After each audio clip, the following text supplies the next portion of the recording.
Hello नमस्कार साथियों, मैं विकास आप सभी का हार्दिक अभिनंदन और स्वागत करता हूँ। देखिएगा, लास्ट ईयर जब आपके पेपर्स हुए थे तो मैंने कुछ इम्पॉर्टेंट क्वेश्चंस तैयार करे थे। उसी प्रकार से कुछ क्वेश्चंस इस बार भी मैं प्रिपेयर कर रहा हूँ और ऐसी उम्मीद है कि उनमें से कुछ क्वेश्चंस आपके एग्ज़ाम में हूबहू होंगे। तो हम चर्चा करते हैं कुछ पेपर्स के बारे में या कुछ इम्पॉर्टेंट क्वेश्चंस के बारे में जो एग्ज़ाम में आपसे पूछे जाने हैं। तो सबसे पहले तो हम बात करेंगे आज की जर्नी में, आज के सेशन में वो हम बात करेंगे एनाटॉमी और फिजियोलॉजी के कुछ क्वेश्चंस के बारे में। एनाटॉमी एंड फिजियोलॉजी के कुछ क्वेश्चंस होंगे और इस एनाटॉमी और फिजियोलॉजी के क्वेश्चंस की श्रृंखला में आपको ये जानकारी तो पहले ही प्राप्त होंगी कि दोनों के जो पेपर्स आते हैं वो 40 मार्क्स और 40 मार्क्स के होते हैं। दोनों में 20-20 नंबर लाना जरूरी नहीं है। जरूरी क्या है, वो ये चीज है कि दोनों में से 80 में से 40 नंबर आने चाहिए। ये एक पैरामीटर सेट किया गया है आपके राजस्थान यूनिवर्सिटी के द्वारा या फिर नर्सिंग की किसी भी इंस्टीट्यूट के द्वारा। तो मैं कुछ इंपॉर्टेंट क्वेश्चंस आपको बताता हूं जो एग्जाम बिहाफ से जरूरी है। जैसे कि सबसे पहले सिस्टम की बात करें तो मैं आपको बता दूं, देखो सेल के बारे में पढ़ने जैसा कुछ भी नहीं है एग्जाम बिहाफ से। बाकी आप पढ़ें इसे, बहुत सारी चीजें आप यहाँ जानते हैं, पर एग्जाम बिहाफ से नहीं है।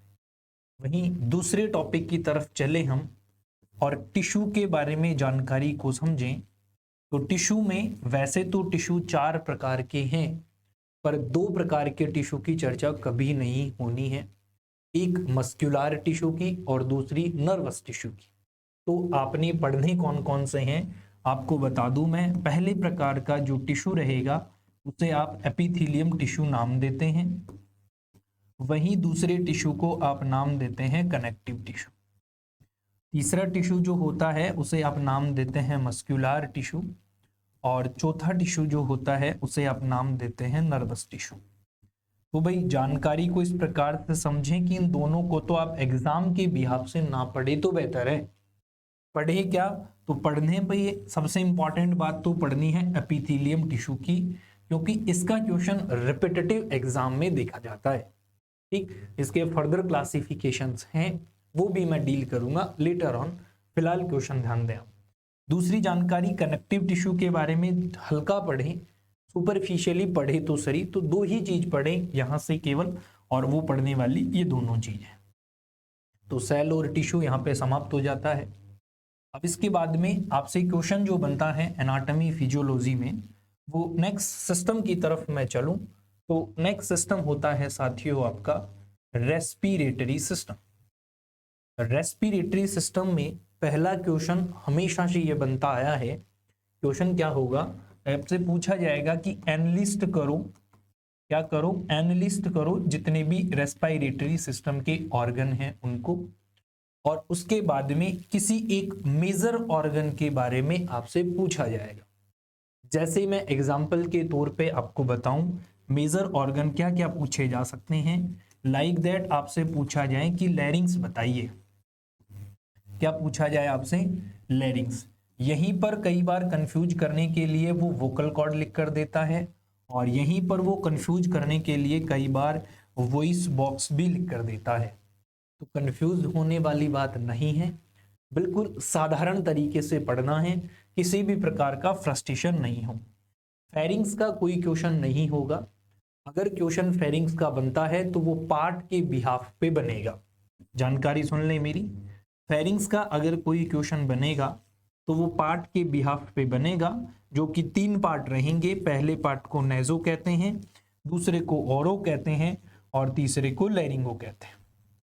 तो अगर पढ़ना पड़े तो लैरिंग्स पढ़िए, वॉइस बॉक्स या वोकल कोड पढ़िए। इसके बाद में इस सिस्टम से क्वेश्चन बनने की जो जाहिर है वो लंग्स सीधा पूछा जाता है। अब लंग्स में क्या और कैसे बतानी है वो सभी जानकारियां मैं आपको डील करूंगा लेटर, फिलहाल इस क्लास के जस्ट बाद में ही। ठीक, तो एक लंग्स पढ़ लिया सर, इसके अलावा क्या पढ़े हम रेस्पिरेटरी सिस्टम में। तो इसके अलावा जो इंटरकोस्टल मसल्स होती हैं, और इंटरकोस्टल मसल्स से अच्छा टॉपिक मैं आपको बताऊं, आपसे पूछा जाएगा रेस्पिरेटरी मसल्स के बारे में। एक क्वेश्चन तो ये है, दो प्रकार की होती है, एक मेन मसल्स होती है, एक एक्सेसरी मसल्स होती है। इनकी विस्तृत जानकारी मेरी यूट्यूब की क्लास पे रखी है, तो आप वहां से पढ़ सकते हैं। ठीक, चले। इसके अलावा रेस्पिरेटरी मसल्स तो चलो पूछेगा ही पूछेगा। एक क्वेश्चन आपसे और पूछ लेता है वो, अगर उसकी मर्जी बनती है तो, और उसकी मर्जी यहां जाकर बनती है कि वो आपसे पूछना चाहता है क्या, ट्रेकियो ब्रोंकियल ट्री के बारे में पूछना चाहता है। किसके बारे में? ट्रेकियो ब्रोंकियल ट्री के बारे में पूछना चाहता है। आप ये क्वेश्चन भी इंपॉर्टेंट बिहाफ पे पढ़े। तो रेस्पिरेटरी सिस्टम से बनने वाले क्वेश्चन केवल 3 ही होंगे। पहला क्वेश्चन होगा तो लैरिंग्स, दूसरा मसल्स होंगी, तीसरा लंग्स, और चौथा जो क्वेश्चन होगा वो क्या होगा, तो आपकी जानकारी इस प्रकार से होने वाली है कि उसे हम नाम देंगे ट्रेकियो ब्रोंकियल ट्री। ये रेस्पिरेटरी की बात हो गई। इसके बाद में और जानकारी आपको मैं बता दूं, नेक्स्ट हम जब बात करें तो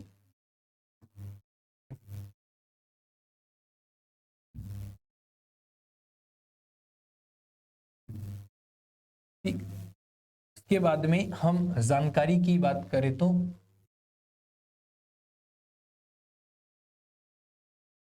इस प्रकार से होगा। नेक्स्ट बात करूं मैं तो नेक्स्ट सिस्टम रहने वाला है डाइजेस्टिव। कौन सा होगा? डाइजेस्टिव। डाइजेस्टिव सिस्टम की जानकारी भी आप इस प्रकार से लें। यहां से पूछा जाएगा, अगर आपसे छोटा क्वेश्चन पूछा जाए तो आपसे पूछा जाएगा, पहला क्वेश्चन तो वही रहने वाला है कि लिस्ट बना दें सारे के सारे जीआईटी के ऑर्गन्स हैं उनकी। दूसरा क्वेश्चन आपसे ये पूछा जाएगा, यहाँ पे शॉर्ट नोट्स की जो गुंजाइश है वो ये है कि सलाइवरी ग्लैंड के बारे में बताइए। 3 प्रकार की है, वो आपको विस्तृत जानकारी में पढ़ें और जानें। इसके बाद में नेक्स्ट चर्चा भी सुने आप जरा, इंपॉर्टेंट बात। दूसरी जो बात रहने वाली है यहाँ पे, सलाइवरी ग्लैंड के बाद चर्चा करने वाला है एग्जामिनर आपसे स्टमक। बार बार और फेवरेट है, 3 स्टार क्वेश्चन है, ये आप ध्यान रहे इस बात को, हजारों बार पूछ चुका है इसको। यहाँ स्मॉल इंटेस्टाइन के बारे में नहीं पूछेगा। अगर वो पूछता है स्मॉल इंटेस्टाइन के बारे में तो आप जानकारी को इस प्रकार से याद करें कि स्मॉल इंटेस्टाइन के पार्ट्स और स्मॉल इंटेस्टाइन का एग्जैक्टली फंक्शन जरूर पूछेगा तो। इसके बाद में चौथा क्वेश्चन यहाँ से जो बनेगा वो लीवर के बिहाफ पे बनेगा कि लीवर में लीवर का फंक्शन क्या रहने वाला है, या लीवर में किस प्रकार से बाइल जूस का प्रोडक्शन होता है। और 5वां क्वेश्चन यहां से बनेगा पैनक्रियाज के बिहाफ पे। पैनक्रियाज के बिहाफ पे ये बनेगा कि कौन कौन से हार्मोन का सीक्रेशन करता है और वो कौन सा जूस इस प्रकार का है जो डाइजेशन में मदद करता है, तो वो चर्चा करेगा इस पे। तो ये 5 इंपॉर्टेंट टॉपिक्स रहने वाले हैं डाइजेस्टिव सिस्टम की। जानकारी समझ में आ गई होगी सभी लोगों को, बहुत छोटे छोटे शब्दों में मैं बता रहा हूं। इन सभी का सॉल्यूशन भी मैंने YouTube पे अपलोड कर रखा है, तो सभी लोग आप उसे पढ़ें, जानें, समझें। फिर भी किसी प्रकार की कोई क्वेरी रहती है तो आप मुझसे कांटेक्ट कर सकते हैं। जितना मुझसे होगा मैं आप लोगों को डिलीवर करने की कोशिश करूंगा। और हम्बल रिक्वेस्ट एवरीबॉडी कि like the share, subscribe the class and everybody, है ना, जिस भी स्टूडेंट को नीड है या आप अपना समझते हैं तो उसे शेयर कर दें, पढ़ ले वो भी इन बातों को, तो बहुत बढ़िया होगा है। तो धन्यवाद आप सभी का।